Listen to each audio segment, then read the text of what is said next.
It's a brazen scene that looks like something out of a movie. Geez, this is really happening. It was kind of crazy. It happens on Saturday, October 6, 2018, just after 9 p.m. at the Metro County Jail in Louisville, Kentucky. At first, it looks like routine evening activity outside the jail's kitchen. An inmate worker wheeling trash cans from the kitchen out to the loading dock. But then, a startling surprise. The two garbage cans open and out pop two prisoners. You see the lids kind of pop up and you see the two men are literally in the trash cans. The two inmates dart behind a dumpster and rip off their orange jumpsuits.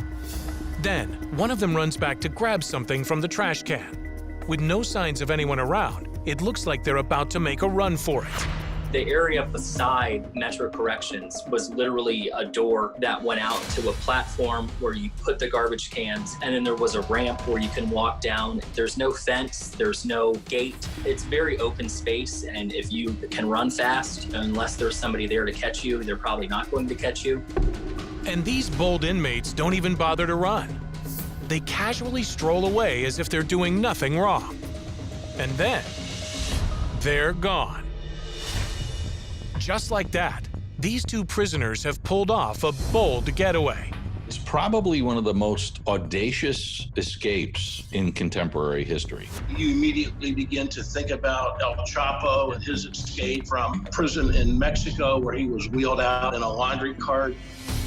The minimum security jail, which houses about 2,000 inmates, has more than 300 cameras. And Mark Bolton, who at the time was the director of the Louisville Metro Department of Corrections, is furious. We have a lot of cameras.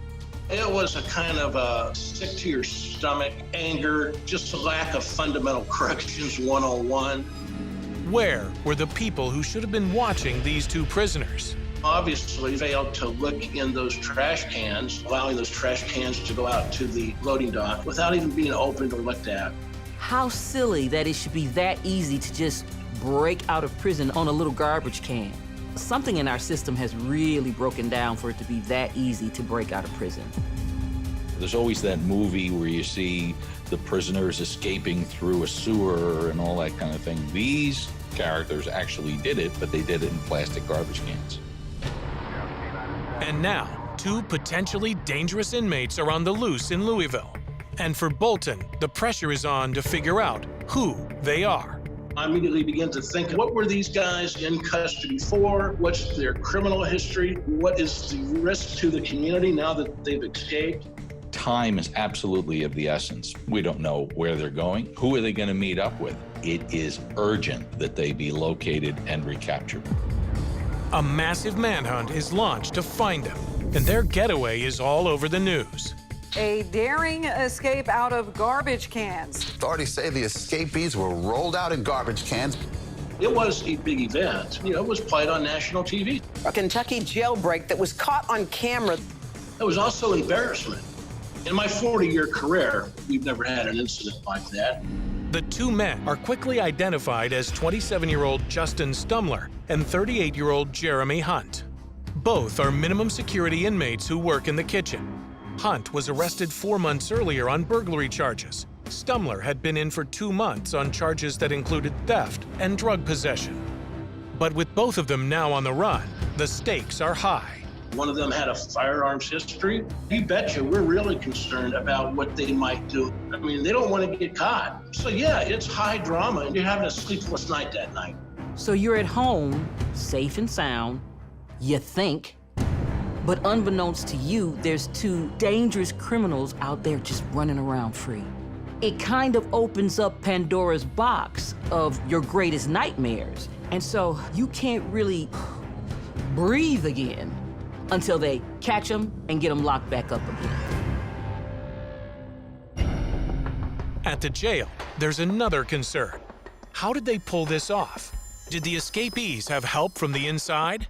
We think that it was coordinated, at least amongst the inmates. It's staff complacency, and staff complacency can get somebody killed.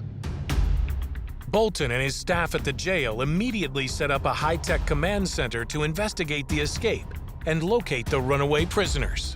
with software that allows us to listen to inmate phone calls, to use Google mapping. We were able to determine they had access to cell phones. And once we began to access those cell phone numbers, we were able to ping those cell phone towers, and we just began to track them. We were able to track them almost in real time. But by the next day, Sunday, October 7th, authorities still haven't been able to locate the escapees. They know we've got a beat on them. It's on the news. Their escape was caught on camera. Authorities still were searching for the men. So I think that they were probably scared, changing their appearance, changing vehicles, and they would get into one vehicle and meet an acquaintance somewhere else and then get into that vehicle.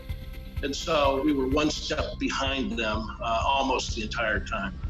With police on high alert, the entire city of Louisville is on edge as the prisoners elude capture. Now they're running through the community. There is no more control. And who might they hurt and what might they damage on their way to freedom? And they know that they're the hot topic right now. So that's a real big concern.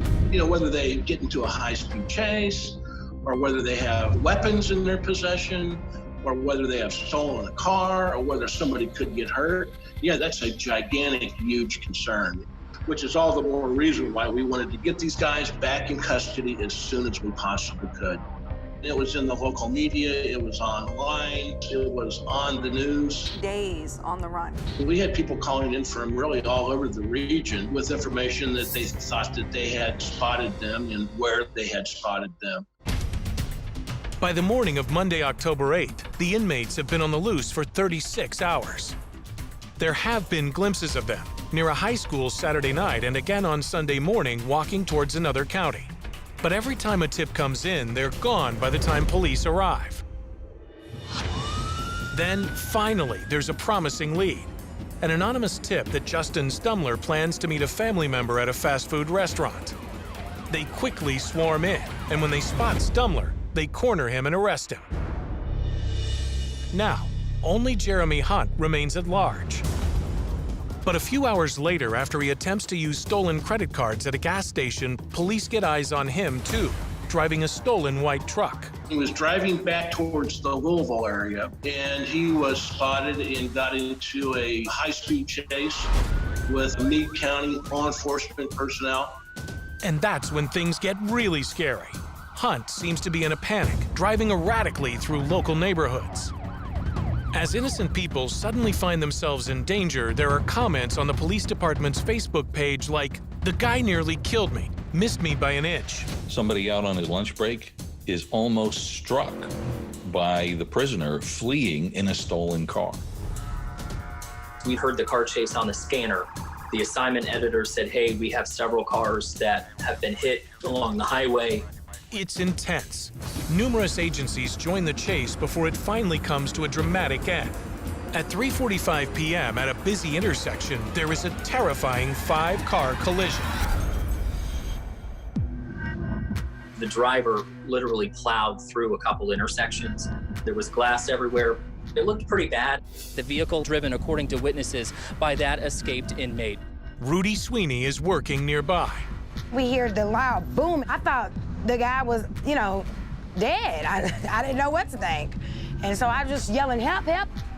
Nobody is dead, but at least 3 innocent bystanders are injured and rushed to the hospital. The man who caused all the chaos, escaped prisoner Jeremy Hunt, tries to make a run for it on foot, but he doesn't get very far. And now, both Hunt and Stumler are back behind bars. In the end, we were able to get these guys back in custody very, very quickly. Did you really think you weren't actually gonna get caught, guys? Come on. Both prisoners end up with far longer sentences than they would have had they not tried to pull off the audacious garbage can escape. They received about another 5-year sentence, in addition to the charges they were already in custody for at the time. So on the one hand, you're really clever, right? But on the other hand, you're really, really stupid. Because what you've done is complicated things and gotten yourself more time. Not so ingenious. 3 other inmates who helped orchestrate the escape are also disciplined. And with the looming question of how it happened in the first place, there were penalties for the people who should have kept a closer eye on the runaways. The 2 officers that were on duty in that duty post received very, very severe discipline and extended suspension time. They were not doing inmate counts to the degree that they should. They're supposed to be done at the beginning and at the end of every shift.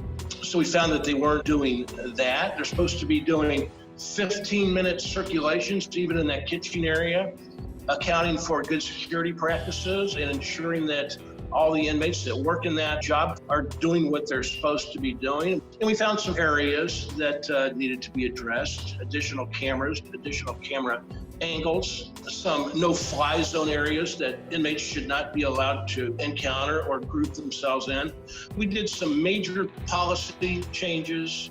The message, certainly as a result of that incident, is don't even think about it, because we will find you, we will apprehend you, we will charge you to the full extent of the law, you will be found guilty. Escapes are rare, but sometimes officer inattention to detail is a problem in this business. And that was certainly a wake-up call for us. I think it was a wake-up call for other jails and prisons around the country. Bolton has retired now, but says this is an escape he will never forget. Very brazen escape. And I'm still angry about that, and I always will be.